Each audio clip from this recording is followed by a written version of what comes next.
もしあなたが着ているその服が人間の皮でできていたとしたら、1993年7月、中国陝西省西安市西安駅の近く、夜のネオンが揺れる街角で派手な服装の風俗嬢がタバコをくゆらせていました。そんな彼女に近づいてきたのは2人の男。なあ、俺たちと一晩どうだ？金なら弾むぞ。男たちの名はそれぞれイン・シャオミンとツァオイン。いいわよ、いくら払ってくれるの？シャオミンたちの言葉に風俗嬢はそっけない態度で返しますが、彼らは相場よりもはるかに高額な報酬を提示。風俗嬢は打って変わって満面の笑みを浮かべ、2人の男についていきました。地方出身で頼れる人もおらず、この都会で一人で生きていかねばならない彼女にとって、その報酬はあまりに魅力的だったんです。そう、この時女性は想像もしていませんでした。この後自分が皮を剥がされ洋服にされてしまうなどとは。風俗嬢を殺害し皮を剥いで服を作る男。あまりにも悪趣味な犯行に手を染めていったその男の心理とは。社会から拒絶された男はたどり着いてしまったんです。女性を殺し作品に仕立て上げる快楽に。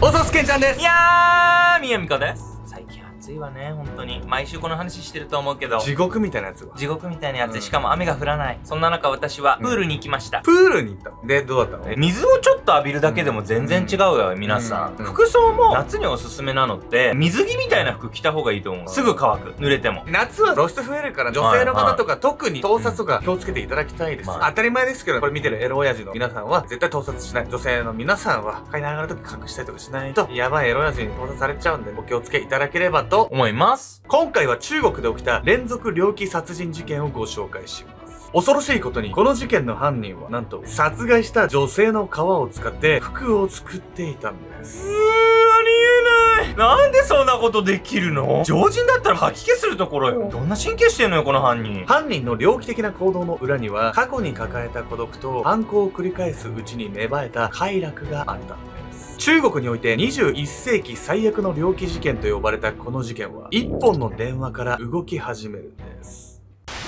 消えた妻。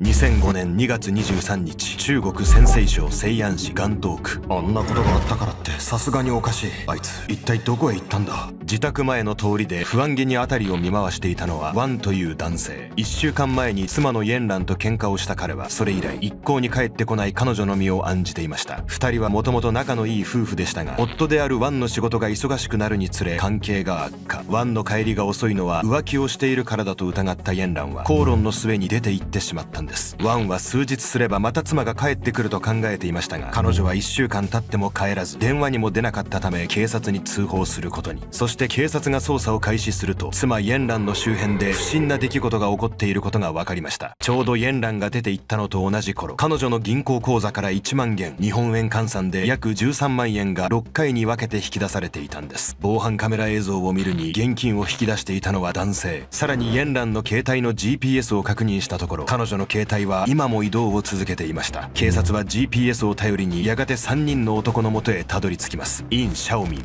ツァオイン、フー・ユエロン。警察は彼らに強盗の容疑をかけ、直ちに逮捕するんです。男たちは逮捕されたけど、女性はどこ行ったのよ。男性たちが女性の携帯とかお金だけ持ってるのすっごい変じゃない？お察しの通り、すでに手遅れだったんです。この後、女性の行方について恐ろしい事実が判明するんです。シャオミン、イン、ユエロンの3人に対し、行方不明になった女性イエンランについて尋問を進めた警察。その最中、彼女の行き先に関するもので耳を疑うような通報が寄せられたんです。公園にいるホームレスが人間の皮を身につけてるんです。警察は現場の公園へ急行。するとそこには確かにいびつな形のベストを身にまとったホームレスが。異様な雰囲気を放っていたそのベストを調べると、それは紛れもなく人間の皮で作られていることが判明したんです。当初はホームレスが犯人かと思われましたが、彼はそのベストを公園で拾っただけだと主張。公園内を捜査すると、花壇の下からバラバラになった遺体の一部が発見されたんです。45歳前後の女性とみられるその遺体は、行方不明になっていたイエンランのもので間違いありませんでした。そして彼女の遺体やその皮で作られたベストを調査した検視官は、シャオミンたちの犯行はこれが初めてではないと確信していました。素人の犯行にしては皮の断面が綺麗すぎる。こいつらかなり手慣れてるな。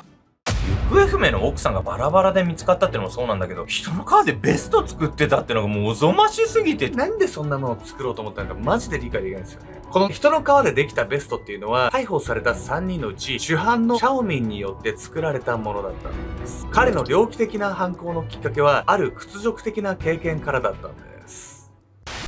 居場所のない男。シャオミンは幼い頃、両親が不在の留守児童として育ちました。留守児童とは中国特有の言葉で、親が都市部へ出稼ぎに出ており、農村部で放置されてしまっている子供のこと。親と同居していないためにしつけが行き届かず、素行が悪く育ってしまうことが問題視されているんです。シャオミンも例に漏れず、幼い頃から盗みや悪さを繰り返す問題児として知られていました。成人してからも村の不良グループとつるみ、悪事を繰り返していた彼は、やがて窃盗や強盗の罪で逮捕され、2年間服役することになります。実はこの服役が誰にも悪さを咎められることがなかったシャオミンの心境に変化をもたらすきっかけとなったんです。これからはまっとうに生きていこう。刑務所の中で自由を奪われ、規則に縛られた生活を送った彼は、その暮らしにうんざりしていたのかもしれません。改心したシャオミンは職を探し、ある工場で面接を受けることに。ところが、前科者だと？そんなやつ雇えるか？商品に手を出すに違いないからな。大声で罵られ、門前払いにされてしまったシャオミン。その後、彼は何度も仕事を探しましたが、前科者ゆえにどこにも雇ってもらえませんでした。面接へ訪れるたびに罵声と好奇の目にさらされ、シャオミンの心はみるみるすさんでいったんです。1989年、彼は生活苦からか、また盗みを働き2年の懲役刑を課されました。再び出所したシャオミンは、今度は屋台を出して豚肉を売ったり、小さな店を開いたり、自分で商売をしようともしましたが、どれもうまくいきませんでした。そして、俺の居場所なんてもうこの社会のどこにもない。だったらもう好きに生きてやる。幾度となく挫折を味わう中で、シャオミンの胸に救ったのは深い無力感とそれをはるかに超える怒り。彼はここから自ら破滅の道を歩み始めるんです。盗みは本当に良くないことではあるんだけど、その罪を償ってまっとうに生きていこうとしてる人にチャンスが一度も与えられないっていうのは悲しいことよね。本当に難しい問題なんですよ。このようにシャオミンは前科者と見られ続けるうちに自己否定に陥ってしまったと考えられるんです。というわけで本日のメトラキーワード、セルフスティグマについて。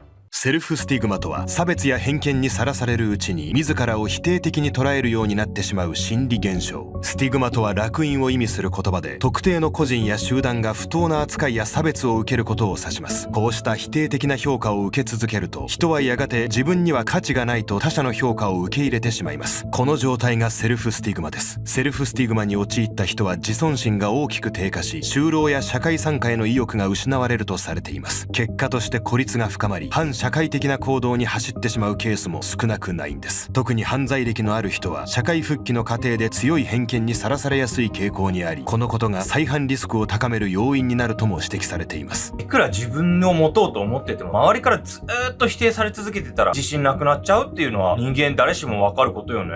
シャオミンも何かしらのサポートを受けられたらよかったんですが、残念ながらその機会はありませんでした。自分は社会から見捨てられた存在だと思い込んだシャオミン。この思い込みこそが彼を強行へと駆り立てていくんです。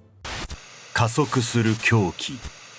出所から2年後の1993年7月、シャオミンは幼馴染のツァオウィンと共に西安駅近辺をうろついていました。夜が深まり、人々の声と車の音が混じり合う中、彼らが声をかけた相手は派手な服装をした風俗嬢。なあ、俺たちと一晩どうだ？金なら弾むぞ。その場で具体的な金額を提示された風俗嬢は喜んでシャオミンたちについていきました。そしてそれは行為が終わり、女性が報酬を受け取ろうとした際のこと。報酬？そんなもんもらえると思ったか？生きて帰りたきゃ金を出しな。そう、彼らは最初から強盗目的で風俗嬢を自宅へ連れ込んでいました。風俗嬢には地方出身者が多く、彼女たちには都会での社会的なつながりがありません。また職業柄、急に仕事を辞めて姿をくらませても不思議ではなく、失踪したとしても誰も通報しない。それがシャオミンの考えだったんです。失踪しても誰も探さないから風俗嬢を狙ったってことは、お金だけじゃなくて最初から無事に返すつもりなかったんじゃないの？はい、これがシャオミンにとって最初の殺人となったんです。報酬がもらえると期待していたにもかかわらず、2人の男に囲まれて脅された女性は震える手で財布を差し出しました。しかしその中身はたったの20元。クソ貧乏人め。激高したシャオミンは仲間のインと共に彼女を強姦し、そのまま殺害してしまうんです。その後2人は遺体をバラバラに切断し郊外に行き、1ヶ月経っても女性の失踪が報じられることはなかったため、シャオミンは自分の見立てが正しかったことを確信するんです。風俗嬢なんて何人いなくなっても怪しまれない。証拠さえ残さなきゃ絶対に捕まらないぜ。味を占めたシャオミンとインは遺体の処理をより徹底するべく大量の硫酸を購入。さらにシャオミンは医学書や解剖学の本を読み漁り、より効率のいい解剖技術を追求していきました。ここからシャオミンたちは風俗嬢を誘い出しては集団でレイプして殺害し、遺体をバラバラにして硫酸で溶かすという犯行を繰り返していったんです。彼らは2年間で少なくとも4人の女性をこの手口で殺害、そして犯行を繰り返す中でシャオミンは単に解体するだけでは飽き足りなくなっていきました。殺人を繰り返す日々の中、彼は女性の皮膚を剥ぎ取り、ベストやランタン、クッションなどの工芸品を作るように。医学書を読んでからやってみたいと思ってたんだ。実際に皮を剥いでみたらうまくいったよ。シャオミンは誇らしげにそう話しますが、仲間のインでさえも彼のこの異常行動には嫌悪感を隠せずにいました。解体の方法を追求するうちに変な快感に目覚めちゃってる感じがするわね。シャオミンが解剖に夢中になったのは、これが人生で初めての成功体験だったからかもしれないです。強盗っていうのはもはや建前で、遺体の解剖と作品作りっていうのを純粋に楽しんでいたと考えられるんです。シャオミンはその後刑務所時代の仲間も共犯に誘いましたが、その男は遺体処理の凄惨さに嫌気がさして逃げ出してしまいました。また情報提供者としてナイトクラブ勤務の女性を仲間に引き入れるも協力的でないという理由で殺害。最終的に残ったのがシャオミン、イン、ユエロンの3人だったんです。そして迎えた2000年、彼らはこれまでとは全く異なる新たな行動に出ました。そう、シャオミンたちはこの時探偵事務所を開設したんです。探偵事務所ってなんでそんな殺人を犯してたグループが探偵事務所なんて始めるわけ？当然これはシャオミンたちが改心したという話ではなく、彼らの罠なんです。冒頭の場面で夫と喧嘩をして家を出たイェンランっていう女性がいたんですけれども、この女性は罠に引っかかってしまったんです。2005年2月15日、夫と喧嘩をして家を飛び出したイェンランはとあるアパートを訪れていた。まさか本当に浮気してたなんて。彼女が訪れたそのアパートの一室には私立探偵の事務所が構えられていた。夫の浮気を疑っていたイェンランはその事務所に浮気調査を依頼していたのだ。そして依頼から数日後に届いた証拠を掴んだので事務所へ来てほしいという連絡。イェンランは意を決してその事務所の扉を開いた。すると部屋の中では数日前にやり取りした2人の探偵が彼女を待っていたのだが、イェンランはその男たちに抑え込まれ、あっという間に拘束されてしまう。あなたたち何のつもり？騙したわね。必死に声を張り上げるイェンランを気にも留めず、彼女の手荷物を物色する男たち。そう、イェンランが浮気調査を依頼したその相手は探偵を装って女性をおびき出し金品を騙し取る犯罪者集団だった。手荷物を漁る2人の男たちはユエロンとイン。彼らは銀行のキャッシュカードを見つけ出すと、イェンランを睨みつけてこう言った。暗証番号を教えろ。こんなことして警察が黙ってないわよ。イェンランはひるまずそう叫ぶが、インはあざけるように笑い彼女の頬を平手打ちした。とっとと番号を言いな。出ないと殺す。情けもためらいもなくそう言い放ったイン。相手をただのものとしか考えていないかのような恐ろしく冷淡なその声にイェンランは一瞬にして恐怖に襲われた。そして彼女はただ一言つぶやくように暗証番号を口にした。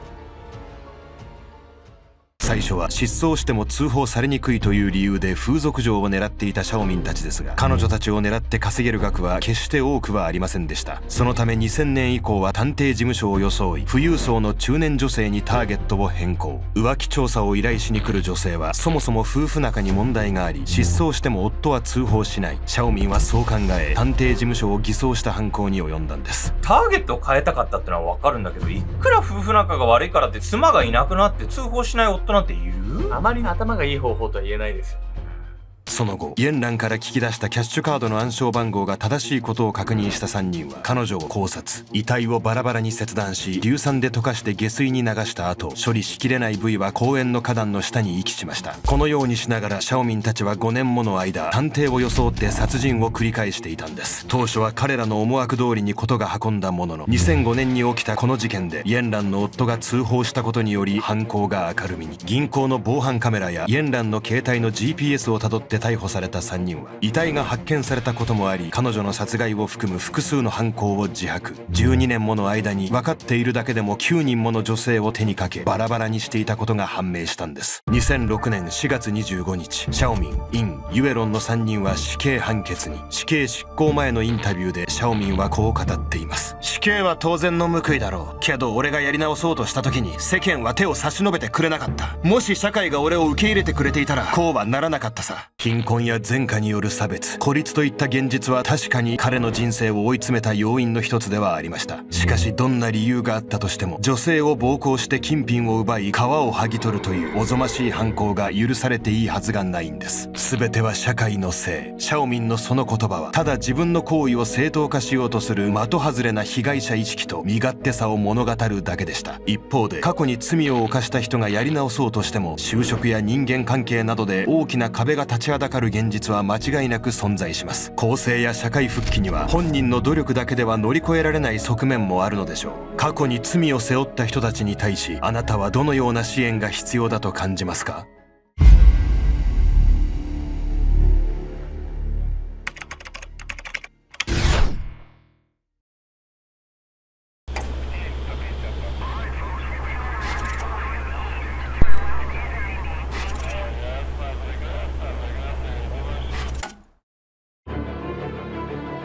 多くの病気を抱えながらも一人で生きていかなければならないとしたら、あなたは耐えられますか？2025年7月3日、東京豊島区、ある訪問看護師の女性が路上で電話をかけていました。あれ、今日が訪問の日だってことを忘れてるのかな。その後何度かけ直しても電話の相手が出ることはありませんでした。通話を諦め訪問先の女性の家へと向かった看護師。しかし彼女は目的地に着くと同時に異変を察知したのです。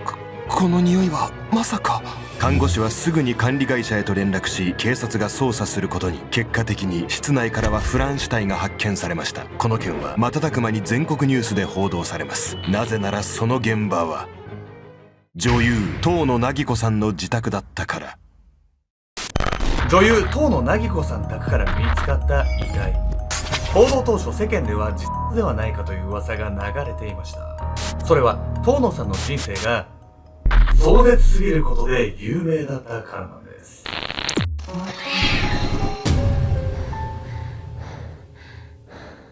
この動画の続きはオンラインサロン秘密結社アルゴメトリーでご視聴ください。